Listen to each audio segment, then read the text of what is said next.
Having the right TMS is vital in supporting freight broker growth. Partner with TIE software to optimize your processes and compete with confidence. Get into the automation, data insights, and cash flow optimization game. Request a demo at tiesoftware.com.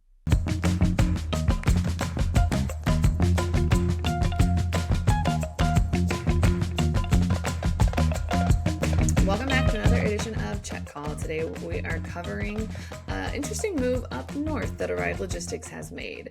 Don't forget to subscribe to Check Call, the newsletter on FreightWaves.com if you haven't already. Today we are joined by Noah Seidenberg, the Senior Director of Canada Sales and Operations at Arrive Logistics. Welcome to the show, Noah. Thanks a lot for having me, Mary. Very excited to be here. I'm pretty excited about today because one, I just get to figure out what there is in Canada outside of Tim Hortons and poutine. And also, you guys have Arrive's taken an approach that I honestly am very curious about to why you took it. But before we get too far into that, let's get some background on you and kind of how you got started at Arrive. Sure. So thanks, Mary. I've been in the Canadian 3PL world for a little over a decade now. And I've got a pretty good cross-section of the market in general. I've worked at small, medium, large brokers. I've done kind of full cradle to the grave. I've also worked, more in the split model that we have at Arrive. I've worked with companies that are doing kind of end-to-end supply chain solutions and also ones that are kind of strictly focused on OTR. So I think across those things, I had a pretty good sense of what the Canadian market looked like. And at the beginning of this year, I kind of found myself just frustrated by the lack of modernity and development and progress in the Canadian 3PL market. So I started to just kind of envision this hypothetical role and company combo that I wanted. And I knew what I wanted. I knew I wanted to be at a company that was running at the front of the pack, that was building something sustainable, something future-proof almost. And as I surveyed the Canadian market, I started to get a little depressed about does this role exist? Well, I knew that it existed, but I think it was so rare that I started to wonder, was I looking for a unicorn? And turns out, I guess sometimes unicorn hunting isn't such a bad idea, because I think that's honestly exactly what I found in Arrive. It's been... I try not to believe in fate too much because I think I'm too much of a control freak for that. But sometimes you kind of just throw up your hands and say, okay, things were meant to be. And that's kind of how it feels with me in Arrive right now. So, being Canada Hire #1 has been a pretty wild ride. It's been a lot of different things at the same time. So, we've been building out the Toronto office, getting it up and running, which we are now, and building out our ability to actually do business on the ground in Canada. But then, obviously, also, we've got a huge sales organization across all of our US offices. So we've been also building out our processes to support and develop the ability for those American reps to be able to move Canadian freight as well. So between the two sides of the border, building up simultaneously, we're in a pretty great position today. I feel like that's kind of the ultimate cheat code or hack of, just opening up another office within an organization. So that way all the other people that are out there selling can just be like, so, now we can handle your Canada as well. And it's just kind of like, you don't have to. I don't know what you're talking about. that wasn't our idea at all, I swear. It's just funny how that works out like that, isn't it? No, I think it's worked really well for us, and it's been not only a really cool expansion to be able to say, hey, look, guys, we opened an office in Toronto, but also some of the things that we had to learn in building the Toronto office have really helped our ability to sell and move freight from the US as well. Oh, I bet that's just kind of like the best value add you could have ever asked for. So one of the questions that I have, and obviously you don't have to reveal your super top secret research, but most of the brokerages and 3PLs are currently developing plans for Mexico, given the rise of reshoring down there. And, you guys have done that, but now you went up north to Canada. What kind of prompted the decision to instead of double down on Mexico and create a stronger presence down there or enhance the presence that you already have down there? What made you go, nah, Canada, this is it? Yeah, it's a great question, and obviously nearshoring is like one of the, if not the buzzwords in the logistics industry this year. And it's something that we've been, as you mentioned, all over ourselves. We acquired Forager. We opened the office in Guadalajara, which is, scaling at an incredible rate. So we've invested heavily into the Mexican expansion, but for us, the Canadian expansion just felt like the next logical step in our mission to be a full North America wide solutions provider. So when you actually look at, the market, this expansion puts us in a fairly small class of brokers who have offices in Mexico, US, and Canada. And it really sets us up to move freight pretty much everywhere from Chiapas up to Nunavut and kind of everywhere in between. So we had kind of an organic beginning to the Canadian division at Arrive. We've got almost 6,000 shippers that are mostly based in the US. And as they started to ask us, hey guys, while you're at it, can you move a Canadian load for us here or there? It built up kind of this organic groundswell of Canadian business. And once we saw that we'd hit a bit of a critical mass, we thought, okay, it's time to start paying proper attention to this as a proper division and to do it the Arrive way. So the Arrive way is built on, two key pillars of customer obsession and relentless pursuit of perfection. So when we looked at the Canadian market, we thought, okay, well, for us to achieve those things, the Arrive way, we needed to actually have boots on the ground. So really, it's been us shifting the goals that we haven't been quiet about, which is like being a top broker in America. And now we're just kind of adding a North in front of that and saying, hey, we're going to be a top broker in North America. And man, we've been running as fast as we can at that goal. I absolutely love that. You're kind of just like, no, don't worry about it. Like, we have everything that you would ever need. And I mean, I'm sure Canada is the next expansion point for a lot of, brokers looking to be that source for international freight. I think you guys just kind of got in early. So who knows, maybe 2024 will be the year that we hear, the rise and expansion of things in Canada, but you guys are going to already have that locked up. Like, we got it. Don't worry about it. I'd like to think so, yeah. And, it'll be interesting to see whether or not that happens, because I think a lot of the key players that are already working that are already moving Canadian freight in the industry, a lot of them have been doing so from Chicago or from wherever else, and they're comfortable that way, and they've gone years without making those investments. So it'll definitely be really interesting to see if, maybe we're going to start a flood here. I mean, hopefully it's a contained flood, but we'll find out. So, what are some of the biggest? Because you said that you have a lot of experience with Canadian 3PLs and everything like that. So you kind of already have a leg up on people who have primarily been working out of Chicago or here in the States.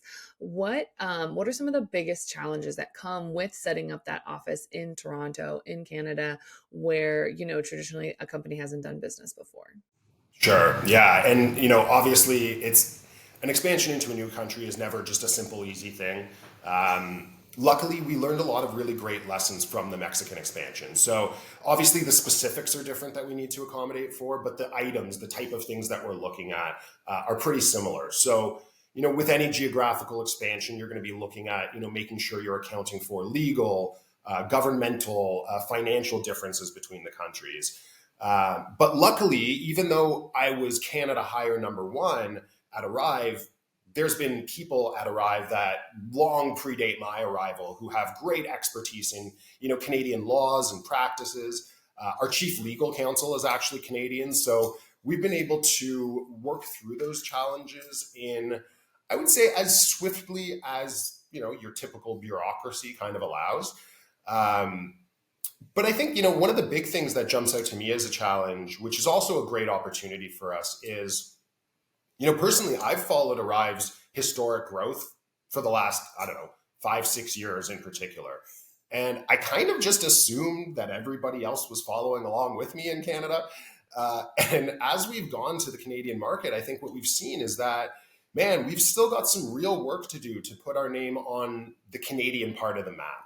And honestly, I think this is going to be one of the biggest gifts for us in the long run. We're not really interested in trading on, or at least exclusively trading on, the success we've had on the US side in Canada. We want to reprove ourselves. We know that if we're going to be a Canadian market leader, it really does mean that we need to show the Canadian market firsthand what's made Arrive so special and why we've grown so quickly in other markets. So, shippers, carriers, candidates, especially, we need to show those people the Canadian way of arrive. And so far, so good. So is the Canadian way of arrive just arrive, but aggressively more nice? And with like more poutine and more plaid and lumberjack sweaters. I no, I'm not gonna lie. If there's not a Mountie in the office, or like a statue or a picture of a Mountie, I will be a little sad. I'm sure other Canadians won't appreciate it as much, but me personally, as an American who just loves to talk about poutine and Mounties, that should be in the office. Well, you can't see my pants, but I am actually wearing, the pants where they've got like the big things that bulk out at the sides. So, I got at least some of it covered. I absolutely love that. Um, but I guess like so you said that you want to like prove yourself and everything like that. So essentially, I don't want to say you're starting from ground zero because you have that brand recognition, you already have that name, but you kind of are starting from ground zero because everyone in Canada, they're kind of like arrive who, or kind of like what's arriving. So kind of how do you is the way that you're approaching some of these new potential Canadian customers, is it the same approach that you would have for some of your US and Mexico customers, or is it a completely different approach because it's Canada and everything's a little different? Yeah, so that's been so top of mind for us from the very beginning, and I think a lot of that is because to your point, Mary, we're not really thinking about this as just copy and pasting, let's say Austin or Chicago into Toronto. We are very much thinking about it as a startup within Arrive, and as a startup, it requires to be built slightly differently. And to take the best of kind of both worlds, right? The best of what worked in the US and apply it to what will work in the Canadian market. So I think the first big thing for us is, one of our key competitive advantages is our tech platform, our proprietary tech platform that we needed to build out to specifically accommodate for Canadian domestic and cross-border shipping. So, man, we had things like multi-currency, taxes, weight restrictions, multi language differences. We had to build all of these things into our system to allow for the efficiencies and the accuracies that we've given, in the tools for our US people. So now I think we really do have the best tech in the Canadian industry. We're also really building out, our Canadian carrier base through a number of different kind of internal programs. We've got our committed capacity program. We've got our private fleet program. We're also giving Canadian carriers access to our tech platform, the carrier-facing pieces, that allow them to see and match and book available loads on their own, to upload documents, input tracking info, things like that. But honestly, I think the biggest difference in how we're launching Canada versus the US for Arrive is that while the US division was really built almost exclusively in the early days on US domestic dry van truckload, we've been expanding a lot over the last few years, and not just geographically in Mexico and Canada, but also modally in open deck, temp control, LTL, intermodal and drayage. And because of the timing of those expansions, we've already got a lot of that built in Canada. So unlike the US, where we had to build it later and then circle back to those things, we're doing that all in Canada today. And I think that puts us in a great position to be able to say yes to more of our customers' freight offerings, in Canada, and to bring on a class of customers in Canada that it took us a number of years to really be able to service in the US. As someone who used to work with the Canada, we had very little cross border, but it was always better than cross border with Mexico because we could at least see where the shipment was going in Canada, whereas Mexico we fondly referred to as a black hole. Um, Well, that's because you weren't working with traffic with Arrive, right? I mean, if we had if you had been on our TMS at that time, you would have had lots of visibility. this was a TMS that we were working on that if you tried to do anything outside of like the United States, it freaked out. Like most of our Canada stuff, we had to like pick a spot in New York, and then after we booked it, we had to go back and change it. And then like yeah, it was totally fine, and in no way, shape, or form a problem, because our system, especially when it would go to like rate something and like pull a rate for something, it didn't recognize letters in the zip code. So that was always like really fun for me, to figure out how to then put the Canadian letters in the zip code, because we didn't know how to, because in parts of the US, you have the first three digits, and that kind of breaks it into a certain area. We didn't know that, we didn't know the Canadian version of it. So to say it was a bit of a nightmare would be a bit of an understatement. And you know what, honestly, Mary, I think what you're describing there is really surprisingly common. I've seen huge brokerages that still struggle with those problems. I've seen shippers that you would not believe their size that struggle with those problems. So that's why we were so excited to build it out ourselves. So we knew we were solving the problems the way we wanted to solve them, and in ways that allowed us to then integrate into other parts of our platform in meaningful ways. Because, man, I will tell you, those little things seem like really easy fixes, but then they turn out like, well, there's a lot of dependencies, and it's not as easy as it might seem for someone who doesn't know coding to just like, well, just add letters, right? Exactly. Just add letters and it's fine. I think I think that almost solves the build versus buy debate of, because everyone's always wondering, do I build my TMS? Do I buy my TMS? What do I do? And I mean, I think you've kind of, nailed down one of the arguments for building it, because there's not like a universal solution that you can just go to insert TMS provider here and say, I want something that works across all of North America. And everyone will be like, sure, we can do that. Just give us a couple years to roll out extra phases. That's exact. Honestly, I can't tell you how many TMS companies have made those promises to me over the years. That yeah, sure, just come on board. We'll have it built for you within 3 months. And I think that's why we recognized how much opportunity there is here. I mean, if you actually look at Canadian TMS companies, there's very few. There's very few Canadian TMS providers that are making big waves. And I think that speaks to kind of that lack of Canadian logistics tech. Does the so I guess, do a lot of companies in Canada use US providers, or do they all just stick with the mid tier or the mid versions of the Canadian providers? So what I've seen personally is I've seen some of the much bigger TMS providers being used here, because when people are paying the exorbitant amounts that they are for those services in some cases, they're a little bit more likely to have some of those extra features built out.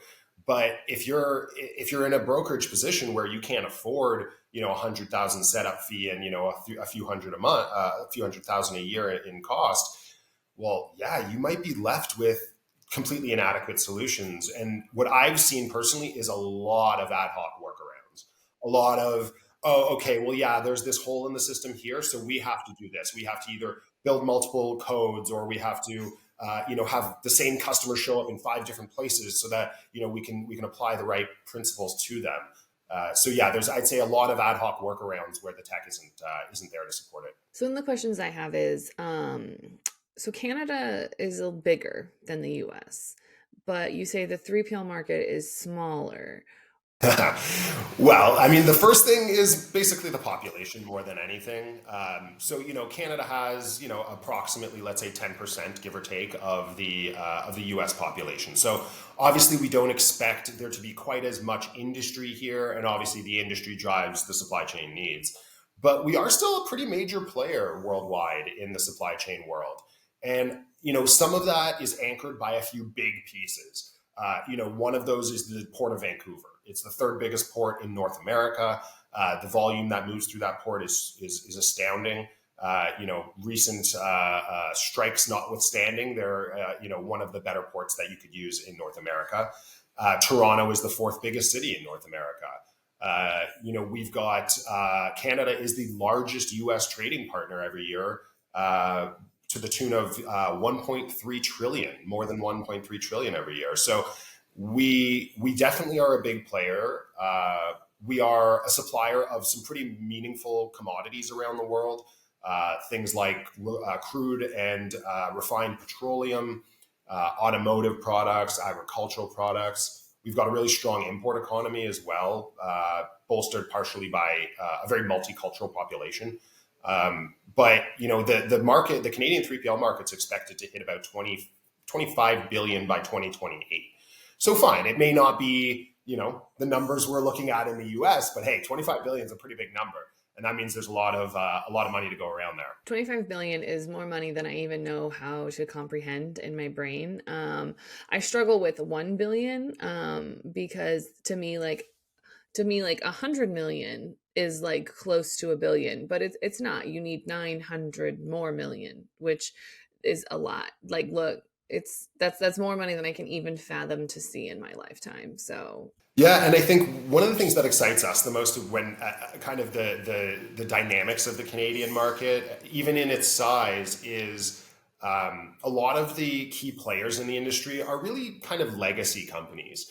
And because they're kind of that legacy style company, I think the market's also pretty ripe for disruption, especially with a model like Arrives in a 3PL market that's as, I would say, fragmented as the Canadian market is. I am really looking forward to the rise of Canada.